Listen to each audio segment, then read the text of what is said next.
So as an example, we will use a plant which I call an oros making plant. This is also the plant that we are going to be using for the future lessons. So this is a simple plant that just makes drinkable juice from using a concentrate mixture. What it does, it mixes the concentrated juice with water in a mixing vessel and then pumps that mixture once it's at the right quality and at the right taste to the storage vessels, and then from the storage vessels it can then be shipped to the bottling lines and then out to distribution.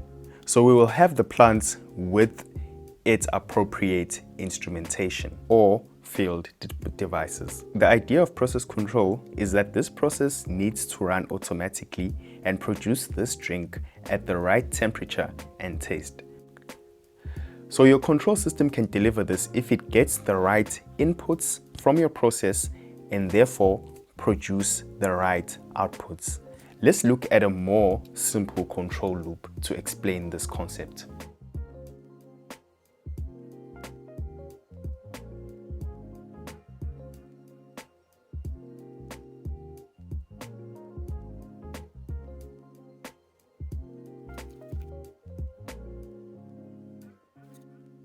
This is a simple temperature control loop. This process needs to control the temperature at point B to be 50 degrees C, which is the current set point for the process. And this is done by dosing hot water at point A to the cold water line.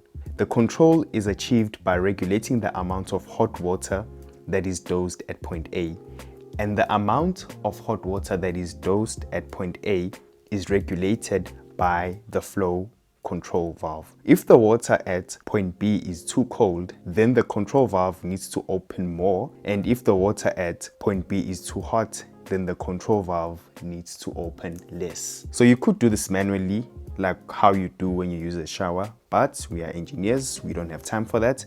We want to automate the process. So we will have a control system to do this for us. Our control system needs to know the actual temperature at point B so that it can adjust the opening of the control valve accordingly so that the temperature at point B goes to 50 degrees or it remains at 50 degrees. So that is why we need instruments, and that is why instrumentation is very important in process control. So the temperature transmitter will measure the temperature and send the signal to the controller. The controller will interpret the signal and then generate an output signal to the control valve that tells the control valve how much to open so that the correct temperature at point B can be achieved. So basically that's how process control works. Now, the controller doesn't automatically know how to adjust the control valve by receiving the temperature readings. And this is the point where we as humans, or as programmers rather, or engineers, need to understand that computers are very dumb, or any device that is used as a control system. Those devices are dumb. I want you to put your hand on your chest right now and say that